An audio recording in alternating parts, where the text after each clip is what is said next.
Friends, তোমরা যারা গত 8 তারিখে ম্যাকআউটের যে সিইটি এক্সামিনেশনটা সেই এক্সামিনেশনটা দিয়েছিলে, তোমাদের উদ্দেশ্যে খুব গুরুত্বপূর্ণ একটা আপডেট রয়েছে। আপডেটটা আমি জানাবো ভিডিওটাতে অবশ্যই শেষ পর্যন্ত দেখবে এবং ভিডিওটা সবার সাথে শেয়ার করে দেবে যারা এই সিইটি এক্সামিনেশনটা দিয়েছিল, কারণ তারাও হয়তো বা একটা অপরচুনিটি মিস করে যেতে পারে। আর ভিডিওটাতে অবশ্যই একটা লাইক করে দেবে। চ্যানেলটাই যদি নতুন হয়ে থাকো অবশ্যই চ্যানেলটাকে সাবস্ক্রাইব করে নোটিফিকেশনটা ক্লিক করে সেটাকে অলতে সেট করে রাখবে। আর কোনো ডাউট কোয়ারিজ থেকে থাকলে কমেন্ট বক্সে লিখে জানাবে। দেখো, তোমরা যারা সিইটি এক্সামিনেশনটা দিয়েছিলে তোমরা প্রত্যেকেই জানো যে সেই দিন অর্থাৎ 8 তারিখে তোমাদের যে টাইম ছিল অ্যারাউন্ড হয়তো 12টা 10 15 বা 20-র দিকে তোমাদের একটা কিন্তু সার্ভার ক্র্যাশ করেছিল। ঠিক আছে, সার্ভার ক্র্যাশ হয়েছিল যে কারণে তোমাদের অটোমেটিকলি লগ আউট হয়ে গিয়েছিল। একটা অন্যরকম রেড কালারের লেখা আসছিল, তারপর ইনভ্যালিড রেসপন্স হ্যান ত্যান টাইপের এরকম টাইপের কিছু লেখা আরে এসেছিল, এবং যেটা মোটামুটি 10-15 মিনিট 20 মিনিটের মতন স্থায়ী ছিল এই প্রবলেমটা। দেন আবার অটোমেটিক্যালি ঠিক হয়ে গিয়েছিল এবং তোমরা একদম 12টা 15 পর্যন্ত এক্সামটা দিতে পেরেছিলে। তো ওই যে ক্র্যাশ করার জন্য অনেকে কি করেছিল, তখন লগ আউট করে বেরিয়ে গিয়েছিল, আর তারা এক্সামটা কন্টিনিউ করেনি। তোমরা অনেকেই কন্টিনিউ করেছিলে 12টা 15 পর্যন্ত, বাট অনেকে কিন্তু কন্টিনিউ করেনি। তো যে কারণে ম্যাকআউট একটা সিদ্ধান্ত নিয়েছে যে ম্যাকআউটের যে সিইটি এক্সামটা এটাকে রিটেস্ট করাবে, অর্থাৎ তোমাদের কাছে আবার একবার অপরচুনিটি থাকবে এই এক্সামটাকে আবারও একবার দেওয়া। তবে এখানে কিছু গুরুত্বপূর্ণ ব্যাপার আছে। অনেকের কাছে মেল গিয়েছে এটা রিগার্ডিং, আমি দেখো মেলটা দিয়েও দিচ্ছি, এরকম টাইপের মেল গিয়েছে। আবার অনেকের কাছে যায়নি, তো যাদের যায়নি তাদেরও কোনো প্রবলেম নেই, যাদের গেছে তাদেরও কোনো প্রবলেম নেই। এটা সবার জন্যই অ্যাপ্লিকেবল, সবাই চাইলে দিতে পারো। কিন্তু এখানে ব্যাপার হচ্ছে যদি তুমি স্যাটিসফাইড না থাকে থাকো তবেই। তোমার যদি মনে হয় যে না, যে এক্সামটা দিয়েছো তোমার ভালো গিয়েছে, সো দেওয়ার কোনো প্রয়োজন নেই। মানে এটা যে ম্যান্ডেটারি তোমাকে রিটেস্ট দিতেই হবে এমনটা কিন্তু নয়, এটা অপশনাল। তোমার যদি মনে হয় তুমি চাইলে দেবে, তোমার যদি মনে না হয় তুমি মানে তোমাকে দেওয়ার কোনো প্রয়োজন নেই। ঠিক আছে, মানে ম্যান্ডেটারি কোনো কিছু না, এটা তোমার উপর ডিপেন্ড করছে। এবার তুমি চাইলে দিতে পারো। এবার এখানে অনেকে তাহলে বলবে যে দাদা তাহলে আমরা যদি মানে আবার টেস্টটা দিই তো তাহলে আমাদের কোন মার্কসটা নেবে? তো অবভিয়াসলি যারা এখন দিচ্ছ তো তাদের ক্ষেত্রে ন্যাচারালি হয়তো এই লাস্টেরটাই নেওয়ারই হয়তো কথা।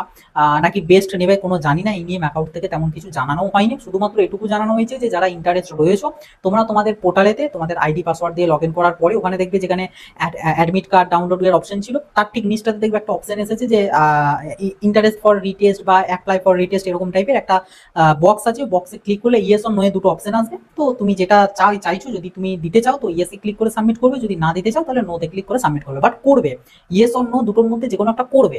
যদি তুমি চাও দিতে তাহলে দেবে, যদি না চাও সেক্ষেত্রে দেবে না। ওকে, মানে নোটাতে ক্লিক করবে। তো অবশ্যই করতে হবে, তা না হলে হয়তো প্রবলেম আসতে পারে, তোমার রেজাল্ট হয়তো নাও তৈরি হতে পারে, এরকম ইস্যু আসতে পারে। বাট সেই জন্য সেফার সাইড কি, যে তুমি কোনো না কোনো একটা রেসপন্স ওখানে দিয়ে দিও। এবার এবার তারপরে তুমি ডিপেন্ড করছে, তুমি মানে সেই মতন তুমি চাইলে আবার অ্যাটেন্ড করতে পারো বা নাও করতে পারো। এবার তাহলে রিটেস্টের ডেট কি রাখা হয়েছে? রিটেস্টের ডেট আছে হচ্ছে আমাদের 15 তারিখ, অর্থাৎ আগামী 15ই জুন, যে রবিবার রয়েছে সেই রবিবার দিনে তোমাদের এটা রিটেস্ট করানো হবে। টাইমিং এর বিষয়ে এখনো পর্যন্ত কোনো কিছু জানাইনি, কারণ সেই দিন অলরেডি একটা এক্সাম রয়েছে ম্যাকআউটের যে পিজিইটি এক্সামিনেশনটা, সেই এক্সামিনেশনটা সেই দিন অলরেডি দেওয়া রয়েছে, সেটারও টাইমিং এখনো জানাইনি। হয়তো বা হতে পারে পিজিইটিটা 11টা থেকে 12টার মধ্যে হবে, আর তোমাদের এই সিইটি রিটেস্টটা হয়তো 2টো থেকে 3টে পর্যন্ত হবে, এরকম হতে পারে। যাই হোক, পরবর্তীতে যা আপডেট আসবে আমি তোমাদেরকে জানাবো। সেটার জন্য অবশ্যই চ্যানেলটাকে সাবস্ক্রাইব করে রাখতে হবে এবং নোটিফিকেশনটা ক্লিক করে অল সেট করে রাখতে হবে। যারা আমাদের টেলিগ্রাম গ্রুপটাতে জয়েন হওনি, যে গ্রুপটাতে তোমরা ডিউরিং এক্সামিনেশন অ্যান্সার পেয়ে যাবে, যারা 8 তারিখে দিয়েছিল তারা পেয়েছে, তারা জানো। যারা নতুন দেখছো এটা তো এখনো জয়েন হওনি, অবশ্যই জয়েন হয়ে যাবে। সেই দিনে তোমরা যেদিন রিটেস্ট দেবে সেদিনে তোমরা কিন্তু হেল্প পেয়ে যাবে।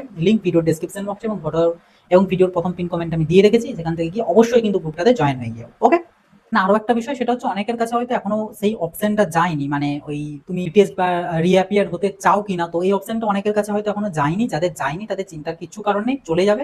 তোমাদের তো টাইম বলে দেওয়া আছে 11 তারিখ, অর্থাৎ আজকের থেকে শুরু হয়েছে এইটার জন্য আর কি, এই প্রসেসটাকে করার জন্য, যে তুমি চাও কি না চাও। এই এখন আজকের থেকে শুরু হয়েছে 11 তারিখ থেকে, এবং এটা আগামী 13 তারিখ পর্যন্ত তোমাদের কাছে অপশন থাকবে এটাকে সিলেক্ট করার। 13 তারিখ কিছু একটা টাইম ছিল, টাইমটা আমি দেখো স্ক্রিনে দিয়ে দিচ্ছি যে কটা পর্যন্ত এটা দেওয়া যাবে। তো ওর মধ্যে তোমরা সাবমিট করবে। যাদের এখনো আসেনি চিন্তার কিছু কারণ নেই, চলে আসবে। পোর্টালটাকে একটু রেগুলার চেক করতে দেবো, তাহলেই দেখবে অপশন চলে আসবে। বাট কোনো না কোনো একটা কিছু তোমরা ওখানে দিয়ে দেবে। আর একটা যে একটা ছোট্ট বাট খুবই গুরুত্বপূর্ণ একটা আপডেট, বিশেষ করে ম্যাকআউটের সিইটি অ্যাসপিরেন্টদের জন্য, যে তোমরা চাইলে তোমাদের আবারও একবার টেস্টটা দিতে পারো, ডিপেন্ড করছে তোমার উপর। বাট অবশ্যই ইয়েস অথবা নো এর মধ্যে কিছু একটা সিলেক্ট করবে। ওকে, তো এই ছিল আপডেট। আশা করছি আপডেটটা তোমাদের খুব কাজে আসবে। ভিডিওটা সবার সাথে শেয়ার করে দিও যাতে প্রত্যেকের কাছে এই আপডেটটা পৌঁছে যায়। ভিডিওতে একটা অবশ্যই একটা লাইক করে দিও। চ্যানেল নতুন হয়ে থাকলে চ্যানেলটাকে সাবস্ক্রাইব করে নোটিফিকেশনটা ক্লিক করে সেটাকে অলতে সেট করে দিও। আর কোনো ডাউট কোয়ারিজ থেকে থাকলে কমেন্ট বক্সে লিখে জানিও। তো চলো আসি আবার দেখা হবে নতুন একটা ভিডিওতে। সকলে ভালো থাকবে, সুস্থ থাকবে, বাই।